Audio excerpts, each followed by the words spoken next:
Sir, ನನ್ನ ಹೆಸರು ಅರುಣ್ ಅಂತ ಹೇಳಿ ದಲಿತ್ ಟೈಗರ್ ಸಂಘಟನೆಯ ರಾಜ್ಯಾಧ್ಯಕ್ಷನಾಗಿದ್ದೀನಿ. ಇವತ್ತು ಫ್ರೀಡಮ್ ಪಾರ್ಕಲ್ಲಿ ನಾವು ದಲಿತ್ ಸಂಘಟನೆಗಳ ಒಕ್ಕೂಟದ ಅಧ್ಯಕ್ಷರಾಗಿರುವಂಥ ವೆಂಕಟಸಮ್ಮನವರ ನೇತೃತ್ವದಲ್ಲಿ ಇವತ್ತು ಹೋರಾಟವನ್ನು ಮಾಡ್ತಾಯಿದ್ದೀವಿ. ಹೋರಾಟದ ಉದ್ದೇಶ ಏನಂದರೆ, ಶೋಭಾ ಎನ್ನುವಂಥ 16 ವಯಸ್ಸಿನ ಹೆಣ್ಣು ಮಗಳನ್ನು ಭೀಕರವಾಗಿ ಅತ್ಯಾಚಾರ ಮಾಡಿ ಕೊಲೆ ಮಾಡಿರುವಂಥ ಆರೋಪಿಗಳನ್ನು ಗಲ್ಲಿಗೇರಿಸಬೇಕು ಹಾಗೂ ಅತ್ಯಾಚಾರಿಗಳ ಪರವಾಗಿ ನಿಂತಿರುವಂಥ ಪ್ರದೀಪ್ ಗುಂಟೆ ಬೀದರ್ SP ಕೂಡಲೇ ಅಮಾನತು ಮಾಡಬೇಕಂತ ಹೇಳಿ.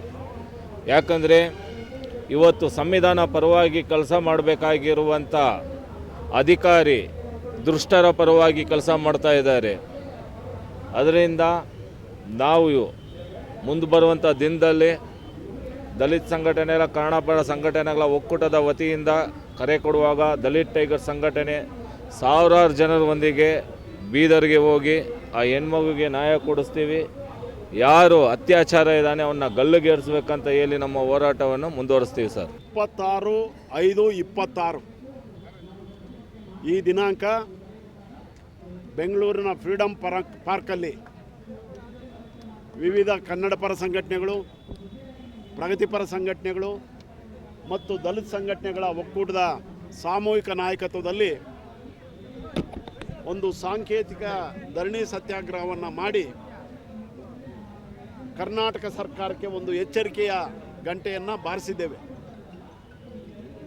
ಇದೀಗ ತಾನೇ ನಮ್ಮ ನಿಯೋಗ ರಾಜ್ಯಪಾಲರಿಗೆ ಮತ್ತು ಈ ರಾಜ್ಯದ ಪೊಲೀಸ್ ಮಹಾನಿರ್ದೇಶಕರಾದಂಥ ಸಲೀಂ ಅವರಿಗೆ ಮನವಿ ಪತ್ರ ಕೊಟ್ಟು ಸಮಾಧಾನವಾಗಿ ನಮ್ಮ ಜೊತೆ ಅವರು ಮಾತನಾಡಿ ನಮ್ಮ ಬೇಡಿಕೆ ಈ ಪ್ರಕರಣವನ್ನು SIT ತನಿಖೆಗೆ ವಹಿಸಬೇಕು ಅಂತೇಳಿ ಮನವಿ ಮಾಡಿದಾಗ ಅವರು ಗೃಹ ಸಚಿವರ ಜೊತೆ ಮಾತಾಡಿ ನಮಗೆ ಮುಂದಿನ ದಿನಗಳಲ್ಲಿ ಉತ್ತರ ಕೊಡ್ತಾರಂತೇಳಿ ಭರವಸೆ ಇದೆ. ನಾವು ಈಗಾಗಲೇ ಮುಖ್ಯಮಂತ್ರಿಗಳ ಹತ್ರ, ಗೃಹ ಸಚಿವರ ಹತ್ರ ಮಾತಾಡಿ ಈ ಬಗ್ಗೆ ಅವರ ಗಮನವನ್ನು ಸೆಳೆದಿದ್ದೇವೆ. ಒಂದು 15 ದಿನಗಳ ಕಾಲ ನಾವು ಗಡುವು ಕೊಡ್ತಾ ಇದ್ದೀವಿ ರಾಜ್ಯ ಸರ್ಕಾರಕ್ಕೆ. ಒಂದೇ ಬೇಡಿಕೆ ನಮ್ಮದು, ಅಲ್ಲಿರ್ತಕ್ಕಂಥ SP ಪ್ರದೀಪ್ ಗುಂಟೆ ಏನಿದ್ದಾರೆ ಅವರು ರಾಜಕೀಯ ಏಜೆಂಟಾಗಿ ಕೆಲಸ ಮಾಡ್ತಾ ಇದ್ದಾರೆ. ಅಲ್ಲಿರ್ತಕ್ಕಂಥ ಉಸ್ತುವಾರಿ ಸಚಿವ ಈಶ್ವರ್ ಖಂಡ್ರೆ ಏನಿದ್ದಾರೆ ಅವರ ಚಿತಾವಣೆಯಲ್ಲಿ ಈ ಪ್ರಕರಣ ಮುಚ್ಚೋಗ್ತಕ್ಕಂಥ ಎಲ್ಲ ಸಾಧ್ಯತೆಗಳಿದೆ. ನನಗೆ ಗೊತ್ತಿಲ್ಲ ಅಲ್ಲಿರ್ತಕ್ಕಂಥ ಆರೋಪಿ ಲಖನ್ ಪವಾರ್ ಮತ್ತು ಈಶ್ವರ್ ಖಂಡ್ರೆಗೆ ಏನು ಸಂಬಂಧ ಇದೆ ಅಂತ ನನಗೆ ಗೊತ್ತಿಲ್ಲ. ಬಹುಶಃ ಈಶ್ವರ್ ಖಂಡ್ರೆನೇ ಈ ಲಖನ್ ಪವಾರ್ಗೆ ಇಂಥ ಹೀನ ಕೃತ್ಯ ಮಾಡೋದಕ್ಕೆ ಪ್ರೇರಣೆ ಕೊಟ್ಟಿರಬೇಕು ಅಂತ ನನಗೆ ಅನುಮಾನ ಇದೆ. ಹೀಗಾಗಿ ಈ ಪ್ರಕರಣವನ್ನು ಜಿಲ್ಲಾ ಉಸ್ತುವಾರಿ ಸಚಿವರ ನೇತೃತ್ವದಲ್ಲಾಗಲಿ, ಜಿಲ್ಲಾ ಪೊಲೀಸ್ ವರಿಷ್ಠಾಧಿಕಾರಿ ನೇತೃತ್ವದಲ್ಲಾದರೆ ತನಿಖೆ ನಡೆದರೆ ಸಂತ್ರಸ್ತ ಕುಟುಂಬಕ್ಕೆ, ಅಂದರೆ ಶೋಭಾ ಕುಟುಂಬಕ್ಕೆ ನ್ಯಾಯ ದಕ್ಕಲ್ಲ ಅನ್ನೋದು ಖಾತ್ರಿ ಆಗಿದ್ದಾದಮೇಲೆ ನಾವು ಇದನ್ನು SIT ತನಿಖೆ ಮಾಡಬೇಕು.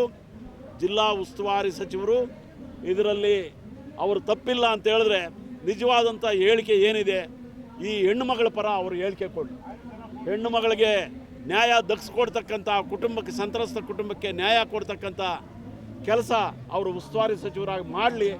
ಇಲ್ಲ ಅಂದರೆ ಈ ಕೊಲೆಯ, ಈ ಅತ್ಯಾಚಾರದ ಹೊಣೆಯನ್ನು ಅವರೇ ಹೊರಬೇಕಾಗತ್ತಂತೇಳಿ ಈ ಮೂಲಕ ನಾನು ಹೇಳಕ್ಕೆ ಇಷ್ಟಪಡ್ತಾ ಇದ್ದೀನಿ.